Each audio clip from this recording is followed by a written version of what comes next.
was 3 in the morning when Robert woke up, gasping for air. Something was pressing down hard against his throat. Cold fingers, a closing grip, deliberate. He tried to pry it off with his other hand, and that was the moment he understood. The hand strangling him was his own left hand, and it would not let go. This is not a horror film. This is a real condition. Doctors call it alien hand syndrome, and to the people who have it, one of their hands truly is a stranger. It moves without their permission, and sometimes it tries to hurt them. Robert was 61 when it started. 6 months earlier, he had suffered a stroke, a small one, on the right side of his brain. He walked out of the hospital thinking he had been lucky. He had all his memory.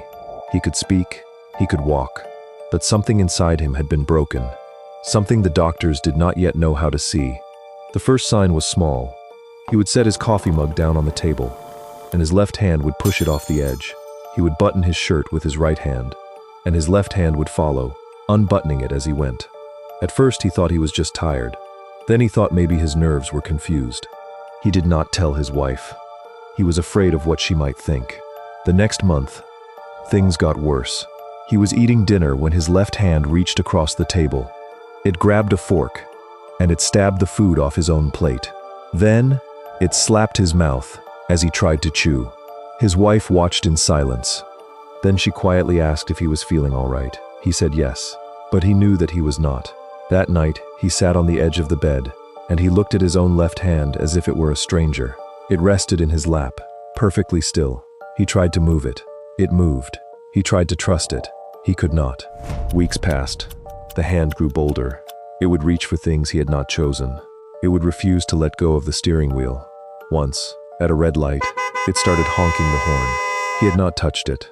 He had not thought of touching it, and yet the sound would not stop. He learned to keep his left hand in his pocket. He learned to sit on it during conversations. He learned to hide, but at night he could not hide. At night, the hand had all the space it wanted. The strangling started 3 months after the stroke. The first time, it was gentle, almost curious. He woke up to find his own fingers resting against his neck, not squeezing, just there, feeling the pulse. He pulled them away with his right hand, and he lay awake until morning. The next time was harder to explain. He woke choking, grip already tight. His right hand fought, peeled the fingers back one by one. His left hand fought back. It took him almost a full minute to free himself. He was gasping, sweating, terrified. His wife slept beside him, undisturbed. He said nothing. The next morning he called his doctor. He tried to describe what had happened. He said his hand was trying to kill him. There was a long pause on the phone, and then he was scheduled for tests. Robert's story sounds impossible, but it is not unique. Neurologists have documented cases like this for over a century. In one, a woman would button her blouse with her right hand, and her left hand would unbutton it behind her back. In another, a man's left hand would slap him whenever he tried to eat. In another, a woman's hand would try to undress her in public. In another, a man had to physically wrestle his own hand off of his wife's throat. He said the hand did not know her. He said the hand did not want her there. The most disturbing part is not what these hands do. The most disturbing part is what the people who own them say. Every single one of them says the same thing, that the hand is not theirs anymore, that it belongs to someone else, someone hidden inside their own body, someone with plans they do not share. This is not madness. These people are not delusional. They can pass every psychiatric test. They know their name. They know the date. They know where they are. They understand that, medically speaking, the hand belongs to them, but they do not feel it. And when the hand moves, they do not feel it move. They only watch, like everyone else, as if their own body has become a stage, and someone else has stepped onto it. To understand why this happens, we need to look inside the brain. The brain is divided into 2 halves, a left and a right. These 2 halves are not the same. The left half controls the right side of the body. The right half controls the left side. They speak to each other constantly, through a thick bundle of nerves called the corpus callosum. Think of it as a bridge, millions of fibers wide. Every plan you make, every movement you decide, travels across that bridge in a fraction of a second. That is why you feel like one person, not 2 brains cooperating, but one mind moving one body. Now imagine what happens when the bridge breaks, when a stroke tears through it. when surgery cuts it in half. The two sides of your brain go silent to each other. They keep working, just not together. The left brain still speaks. It still plans. It still decides. The right brain still moves. It still reaches. It still grabs. But now they are two rooms with no door between them. Your conscious mind lives mostly on the left. That is where your inner voice speaks. That is where you say I. But the right brain has plans of its own. It sees things. It wants things. It reaches for things. Only now, it does not tell you first. And the hand it controls moves without your knowing. That is what happened to Robert. His stroke had damaged the connection between his two halves. His left hand was being driven by a mind he could no longer hear. A mind that lived in the same skull, but no longer answered to the same name. When Robert wanted to eat, his left brain planned it. It sent the message across a bridge that no longer worked. His right brain did not get the memo.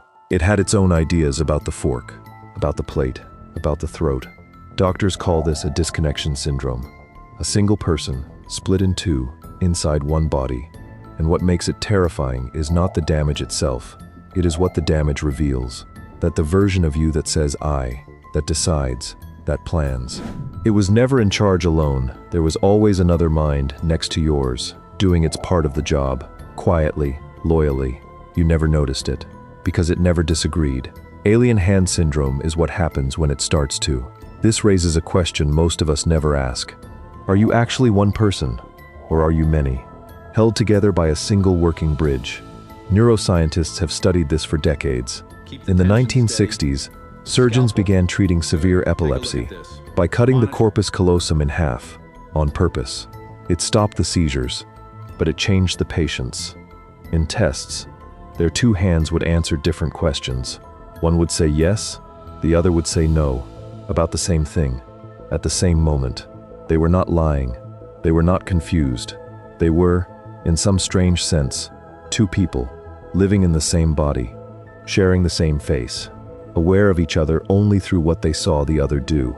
Most of the time, they got along. Sometimes, they did not. And when they did not, hands began to move against each other. This is where Robert lived, not in madness, not in illness of the mind, but in a body where two wills lived side by side, and only one of them wanted him alive. Robert learned to sleep with his left hand tied to the bed. He learned to walk with it clenched in his pocket. He learned to speak of it in the third person. He said, it. He said, that thing. He never said, me. Most people never think about the mind on the other side. They wake up, they move, they live, convinced they are one voice, one driver, one self. But under the surface, the arrangement is fragile. A stroke, a tumor, a single damaged bridge, and the illusion breaks. The other mind steps forward. And it turns out, it was never really quiet. It was just waiting to be heard. Robert lived with alien hand syndrome for the rest of his life. He never trusted his left hand again. And in his last years, he said something haunting. He said the hand did not hate him. It just did not know him. And it never would.